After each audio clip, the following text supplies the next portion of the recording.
Changer un robinet, c'est un peu le rite de passage du bricoleur amateur, non? Ah oui, c'est tout à fait ça. On se dit que c'est simple, c'est quelques écrous à visser, et pourtant, on a tous cette image d'une cuisine transformée en patageoire. L'inondation classique. Exactement, à cause d'un joint mal mis.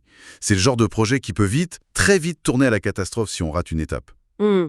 Pour notre analyse aujourd'hui, on va donc plonger dans un guide très concret qui s'intitule « Maîtriser l'art du remplacement de robinet ». L'idée, c'est de décortiquer le processus, mais surtout de comprendre la logique derrière chaque geste, pour que ça devienne un vrai succès. Et c'est là que tout se joue. Ce guide, ce qui est intéressant, c'est qu'il ne se contente pas de dire faites ci, faites ça. D'accord. Il explique le pourquoi. Pourquoi purger un circuit? Pourquoi ne pas serrer un écrou comme un forcenet?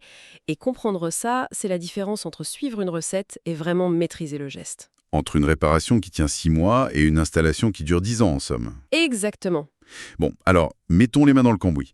J'imagine que la toute première chose à faire, avant même de toucher un outil, c'est de couper l'eau. C'est le point de départ non négociable. Absolument. C'est la base pour éviter de commencer par un pène-pied. C'est ça. Et le guide présente bien les deux cas de figure. Le scénario idéal, vous avez des petites vannes d'arrêt juste sous l'évier. Une pour le chaud, une pour le froid. Voilà, on les ferme et c'est réglé. Mais il y a le scénario moins idéal, Et plus courant, j'imagine. beaucoup plus courant. Il n'y en a pas, ou alors elles sont complètement bloquées par le calcaire. Et là, pas le choix. Il faut trouver la vanne d'arrêt principale de la maison et tout couper. D'accord. Une fois que c'est fait, l'eau est coupée, on est tranquille, on peut commencer à tout démonter. Pas si vite. C'est là qu'intervient l'étape que 9 personnes sur 10 oublient et qui est pourtant cruciale. Ah oui, laquelle? Il faut purger le circuit, c'est-à-dire qu'il faut ouvrir en grand le robinet qu'on va changer. Ah, ça paraît contre-intuitif. Ça l'est, mais ça permet de vider l'eau qui reste dans les tuyaux et surtout de faire tomber la pression. C'est ce petit geste qui vous évite de vous prendre toute l'eau stagnante au visage quand vous dévissez les flexibles. Ah oui, la fameuse douche imprévue sous l'évier, je vois. Mhm. Le guide ajoute aussi un conseil de bon sens, mais qui peut sauver un meuble. Toujours glisser un seau ou une bassine en dessous. Toujours. On ne sait jamais ce qui peut encore goûter. Mais la préparation ne s'arrête pas là. Ah, Ce que le guide met vraiment en lumière, c'est l'importance d'observer avant de démonter. Qu'est-ce qu'on a sous les yeux? Un mitigeur avec une seule manette? ou un mélangeur avec 2 poignées séparées. Exactement. Et ça paraît être un détail, mais ça conditionne tout le reste. Pas seulement le type de fixation en dessous, mais aussi et surtout le nombre de trous dans l'évier. Bien sûr. Essayer d'installer un mélangeur qui demande 3 trous sur un évier qui n'en a qu'un, c'est là que les problèmes commencent. C'est une info capitale à avoir avant d'acheter le nouveau modèle. D'accord, donc la zone est sécurisée, purgée, on a identifié la bête. Maintenant, on entre dans la phase que beaucoup redoutent. Le combat sous l'évier, C'est ça, souvent dans le noir, dans une position improbable. avec la clé qui glisse. C'est exactement ça. Alors, par où on commence? La première manœuvre, c'est de déconnecter les flexibles d'alimentation. Ces tuyaux tressés. Chaud et froid. Voilà, une clé plate ou une clé à molette, ça suffit. D'ailleurs, petite astuce du guide que j'aime beaucoup, enrouler un chiffon autour des écrous avant de forcer. Pour ne pas les abîmer. Exactement, pour ne pas les marquer. Ça préserve le matériel. Et ensuite vient le gros morceau, si je puis dire. L'écrou principal qui tient tout le robinet. C'est souvent là que ça se complique. C'est le cœur de l'opération. L'écrou en lui-même, il n'est pas compliqué à dévisser. Le problème, c'est l'accès. Il est coincé tout en haut, contre la cuve de l'évier. C'est là qu'un outil un peu spécifique, comme une clé à lavabo, peut vraiment vous sauver la mise. Et beaucoup de patience, j'imagine. C'est l'étape où la patience est la meilleure des vertus, oui. Le guide mentionne aussi un autre élément, la tige de bonde, la petite manette derrière le robinet. Oui, sur beaucoup de lavabos de salle de bain. Cette tige, elle est juste clipsée ou vissée au corps du robinet. Il faut la désolidariser. D'accord. Une fois que c'est fait, que les flexibles et l'écrou principal sont retirés, le vieux robinet sort tout seul, par le dessus, et voilà. On a l'impression d'avoir fait le plus dur là. On pourrait croire. Et c'est le piège. C'est maintenant que se joue la vraie réussite du projet sur le long terme. Ah bon? On a ce trou béant sur l'évier, souvent entouré d'une vilaine trace de calcaire, de saleté. La tentation, c'est de poser vite le nouveau robinet pour cacher tout ça. C'est exactement ce que je ferais, pour avoir la satisfaction de voir le nouveau matériel en place. Et ce serait une erreur fondamentale. Le guide est intraitable là-dessus. L'étape la plus critique, c'est le nettoyage méticuleux de cette surface de pose. Vraiment? Plus que le serrage? Absolument. Et il ne s'agit pas d'esthétique, hein, il faut gratter, éliminer chaque particule de calcaire, chaque résidu de l'ancien joint. Pourquoi c'est si important? Parce que le nouveau joint, pour être parfaitement étanche, il a besoin d'une surface parfaitement plane et propre. La moindre petite aspérité peut causer une fuite. Exactement. C'est la cause numéro 1 de ce que j'appelle la fuite fantôme. La fuite fantôme? Oui, celle qu'on ne voit pas tout de suite. Une micro-fuite. Une goutte qui perle toutes les 10 minutes. Elle s'infiltre, et un mois plus tard, on découvre que le plan de travail a gondolé. Ah oui, la catastrophe silencieuse. Voilà. Tout ça parce qu'on a voulu gagner 3 minutes de nettoyage. C'est pour ça que cette étape est non négociable. Message reçu. Surface impeccable. On passe à l'installation. La séquence semble assez simple, hein. On met le joint, on insère le robinet et on visse par en dessous. C'est la bonne séquence. On enfile le joint d'étanchéité neuf sur à la base du robinet, on passe les flexibles et la tige filetée dans le trou, et on retourne se contorsionner en dessous pour positionner la plaque de stabilisation et visser le nouvel écrou. On commence toujours à la main. Et pour le serrage final, j'imagine qu'il faut y aller de toutes ses forces pour être sûr que ça ne bouge plus jamais. C'est le moment de montrer ses muscles, non? Surtout pas. C'est l'erreur la plus classique et la plus dangereuse. Hein? En plomberie, et ça c'est un grand enseignement du guide, plus fort est l'ennemi du bien. Le guide insiste sur le terme serrer sans excès. Sans excès. Un serrage excessif, c'est un désastre. On peut écraser le joint qui perd son élasticité. Sur un lavabo en céramique, on peut littéralement le fissurer. D'accord, je vois. Ou pire, on peut abîmer le pas de vis du robinet lui-même. On crée la fuite là où on voulait l'empêcher. Alors, comment on sait quand s'arrêter? C'est quoi le juste assez?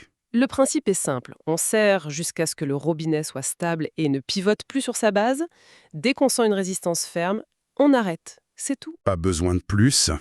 Un petit quart de tour avec la clé après le serrage à la main, ça suffit amplement. D'ailleurs, une astuce du guide Rama, avant ce serrage final, on remonte voir si le bec est bien aligné. C'est plus facile de l'ajuster à ce moment-là. C'est logique.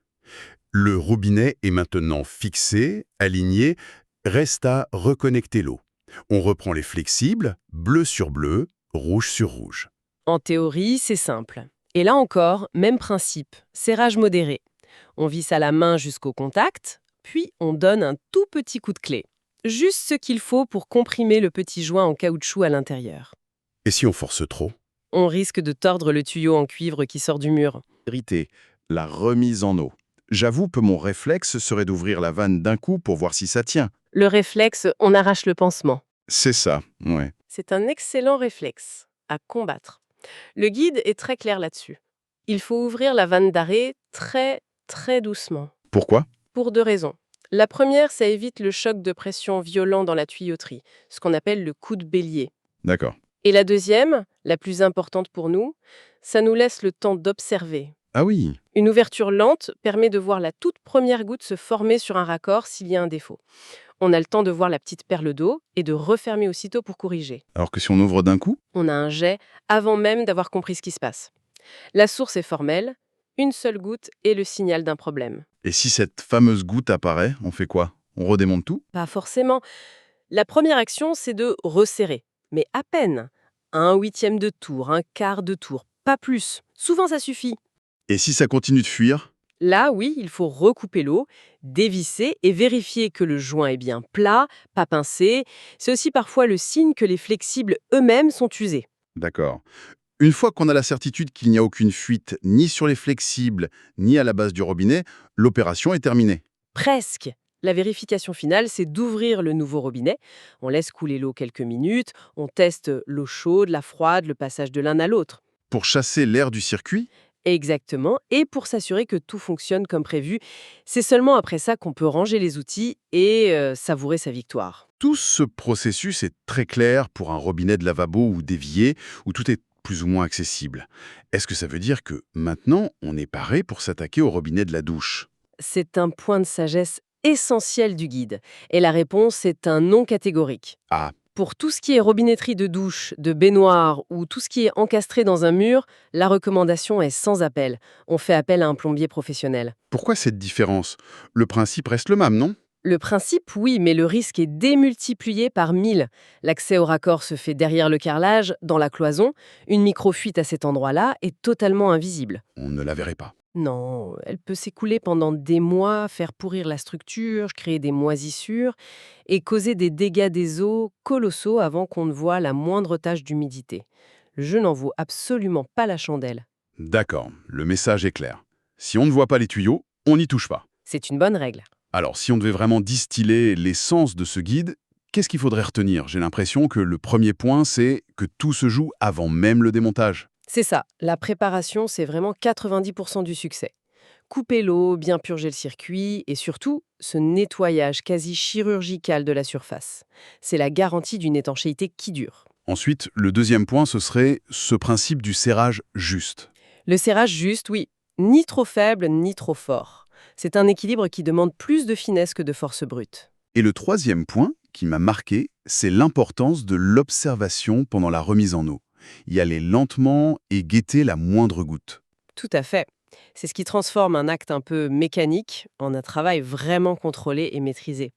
Et ça soulève une question intéressante pour la suite. Je vous écoute. On a vu en détail comment changer le robinet, mais la prochaine fois, au moment de choisir le nouveau modèle en magasin, la réflexion pourrait peut-être dépasser le simple critère du design. C'est-à-dire? On pourrait se demander quelle est la qualité des joints qui sont fournis avec. Est-ce que le système de fixation a l'air simple et robuste pour faciliter une maintenance future? D'accord. Et surtout, est-ce que ce robinet intègre des technologies d'économie d'eau? Après tout, l'installation, on l'a faite une fois, mais le confort d'utilisation, la fiabilité et les économies d'eau, C'est quelque chose qu'on vit au quotidien. c'est ça, à chaque fois qu'on se lave les mains. L'acte de bricolage est ponctuel, mais le choix de l'objet, lui, a un impact durable.